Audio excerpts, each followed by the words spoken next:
தேவனுடைய நாமம் மகிமைப்படுவதாக. எனக்கு அன்பான தேவ ஜனமே, தேவ பிள்ளைகளே, இந்த வார்த்தைகளை கேட்டுக்கொண்டு இருக்கிற உங்கள் ஒவ்வொருவரையும் தேவனாகிய கர்த்தர் வழி நடத்தி செல்வாராக. இந்த நாளிலும் நம்முடைய தியானத்திற்கென்று கர்த்தர் கொடுக்கிற வார்த்தை நீதிமொழிகளின் புஸ்தகத்திலே 11ஆம் அதிகாரம் 25வது வசனத்திலே நாம் வாசிக்கிறோம். உதார குணமுள்ள ஆத்துமா செழிக்கும், எவன் தண்ணீர் பாய்ச்சுகிறானோ அவனுக்கு தண்ணீர் பாய்ச்சப்படும். ஆமேன். தேவ பிள்ளையே, இந்த நாளிலும் கர்த்தர் உங்களோடு கூட பேசுகிற ஒரு வார்த்தை, உதார குணமுள்ள ஆத்துமா செழிக்கும். இன்றைக்கு அநேகருடைய வாழ்க்கை பார்த்திங்கன்னா கஞ்ச பிசினித்தனமாக இருப்பார்கள். எச்சி கையால் கூட காக்காவை ஓட்ட மாட்டாங்க. ஏன்னா அதில் இருக்கிறது கூட கீழே விழுந்துடும். கையை போட்டு நல்லா லிக் பண்ணிக்கிட்டே இருப்பாங்க. காரணம் என்ன? இது கூட ஒரு பருக்கை கூட கீழே விழுந்துடக்கூடாது என்பதற்காக சொல்லுவாங்க இல்லை? உலகத்தில் பல மொழிகள் உண்டு.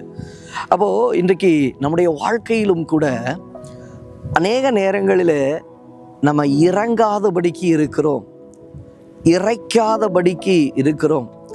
வசனம் சொல்லுகிறது, உதார குணமுள்ள ஆத்மா தான் செழிக்க முடியும். அப்போது உங்களுக்குள்ள ஒரு உதார குணம் இருக்கணும். கொடுக்கறதுல உதாரண குணம், ஜெபிக்கிறதுல உதாரண குணம். அப்போ உங்கள் வாழ்க்கையில் மற்றவர்களுக்காக உதவுகிற காரியத்தில் உதார குணம். அப்போ அந்த ஆத்துமாவை கர்த்தர் என்ன செய்கிறார்னா செழிப்படைய செய்கிறார். சில நேரத்தில் நம்ம நன்மை செய்யும்போது அது சில நேரங்களில் நமக்கே அது தீமையாய் வந்து காணப்படுகிறது உண்டு. ஸோ நம்ம என்ன நினைப்போம், இனிமேல்லாம் நன்மையை நம்ம செய்யக்கூடாது, இனிமேல்லாம் நம்ம எதையுமே நம்ம ஃபோக்கஸ் பண்ணி போகக்கூடாது, விட்டுறணும் அப்படின்னு நம்ம நினைப்போம். இல்லை, கர்த்தர் என்ன தெரியுமா சொல்லுவார், நீ அப்படி செய்யாத. இயேசு நன்மை செய்கிறவராய் சுற்றி திரிந்தார். ஆனால் சுற்றி திரிந்த அவருக்கு விரோதமாய் தான் பல காரியங்களை ஜனங்கள் செய்தார்கள். தேவ பிள்ளையே, இன்றைக்கு நம்முடைய வாழ்க்கையில் அப்படிப்பட்ட சூழ்நிலைகளின் மத்தியிலும் மற்றவர்களுக்கு நன்மை செய்ய நாம் பழகி கொள்ள வேண்டும். உதார குணமுள்ளவர்களாய் நாம் மாற்றப்பட வேண்டும். எவன் தண்ணீர் பாய்ச்சுகிறானோ அவனுக்கு என்ன செய்யப்படுமாம்? தண்ணீர் பாய்ச்சப்படுமாம். அப்போது நீ மற்றவர்களுடைய அங்கே வயலுக்கு தண்ணீர் பாய்ச்சுவாயானால் உனக்கும் ஒரு நாளிலே தண்ணீர் பாய்ச்சப்படும், உனக்கும் அந்த தண்ணீர் கிடைக்கும். இப்போ நீ தண்ணீர் பாய்ச்சுறீங்க உங்கள் வயலில், மற்ற வயலுக்கு நான் கொடுக்க மாட்டேன் இல்லை, அப்படி சொல்லாதீங்க. அவனுக்கு தண்ணீர் பாய்ச்சி பாருங்க, உங்கள் வயலில் நீரூற்றை கர்த்தர் கொடுப்பார். உங்களுடைய வயலில் உங்களுக்கு வேண்டிய ஆசீர்வாதத்தை கர்த்தர் கொடுப்பார். இன்றைக்கு நாம் என்ன செய்கிறோம், நோ, இது எனக்கு மட்டும், எனக்குரியது, நான் தான் வச்சுப்பேன், நான் தான் அனுபவிப்பேன். இல்லை, நெவர். அப்படி செய்யாதீங்க, அப்படி நினைக்காதீங்க. மற்றவர்களுக்கு தண்ணீர் பாய்ச்ச வேண்டும் என்கிற எண்ணம், மற்றவர்களுக்கு கொடுக்க வேண்டும் என்கிற எண்ணம், மற்றவர்களை தூக்கிவிட வேண்டும் என்கிற எண்ணம், மற்றவர்களுக்கு உதவ வேண்டும் என்கிற எண்ணத்தை தேவனாகிய கர்த்தர் உங்களுக்கு தருவாராக. அதான் வசனம் சொல்லுகிறது. ஏழைக்கு இறங்குகிறவன் கர்த்தருக்கு என்ன செய்கிறானா? கடன் கொடுக்கிறான். அவன் கொடுத்ததை அவர் திரும்ப கொடுப்பார்.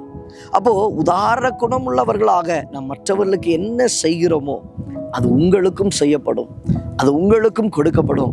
மறந்து போயிடாது. எனக்கு தெரிந்த ஒரு ஊழியர், நான் அதிகமாய் பார்த்து இருக்கிறேன், வயோதிபர்களை பார்த்தாருனாலே பார்த்தீங்கன்னா தன்னுடைய கரத்தில் இருக்கிறத எடுத்து கொடுத்துருவார். உண்மையாகவே அவர்கிட்ட இருக்காது அந்த பர்ஸை. அவர் தேடிட்டு ஒரு 10 ரூபா 20 ரூபா எடுத்து கொடுப்பார். உண்மையாக நான் எத்தனையோ தடவை அவரை பார்த்து நான் அப்ரிஷியேட் பண்ணியிருக்கிறேன். பரவாயில்ல, அந்த ஏஜ்டு பர்சனுக்கு நீங்கள் எடுத்து கொடுக்குறீங்க, அது நிச்சயமாக உங்கள் வாழ்க்கைக்கு பிளெஸிங்காக இருக்கும். நான் பார்த்துருக்குறேன். சில இடங்களிலிருந்து அவருக்கே தெரியாமல் அநேகர் என்ன செய்திருக்கிறாங்கன்னா அவருக்கு ஏற்ற ஆசீர்வாதங்களை கொடுத்திருக்கிறார்கள். அதை என் கண் கூடாய் பார்த்துருக்கிறேன். ஸோ இது பல வருடங்களுக்கு முன்பாக, பல 10-12 வருடங்களுக்கு முன்பாக பார்த்த சில காரியங்கள். அப்போது அன்றிலிருந்து நானும் ஒரு பழக்கத்தை எடுத்துக்கிட்டேன். வயோதிபர்களை பார்க்கும் பொழுது அவர்களுக்காக உதவ வேண்டும், அவர்களுக்கு கொடுக்க வேண்டும். ஸோ ரோட்டில் நம்ம பார்க்கும்போது எத்தனையோ பேரை பார்க்குறோம். ஒரு 10 ரூபா கொடுக்கறதுல தப்பு இல்லைல்ல, ஒரு 20 ரூபா கொடுக்கறதுல தப்பு இல்லைல்ல. உதார குணமுள்ள ஆத்மா அது நிச்சயமாய் சொல்லி கொடுங்க. உங்களால் முடிஞ்சதை செய்யுங்க. மற்றவர்கள் ஆசீர்வதிக்கப்படும் போது கர்த்தர் உங்களையும் ஆசீர்வதிப்பார். உங்களையும் கர்த்தர் ஆசீர்வாதமாய் நிறுத்துவார். கர்த்தர் உங்களை பெருக பண்ணுவார். கண்களை மூடி ஜெபிக்கலாமா? நல்ல தகப்பனே, இந்த வார்த்தைகளை கேட்ட நம்முடைய பிள்ளைகளுடைய வாழ்க்கையில் ஒரு மாற்றத்தை கட்டளையிடுவீராக, உள்ளான ஒரு பூரணத்தை தருவீராக. உதார குணமுள்ள ஆத்துமா செழிக்கும். எவன் தண்ணீர் பாய்ச்சுகிறானோ அவனுக்கு தண்ணீர் பாய்ச்சப்படும்.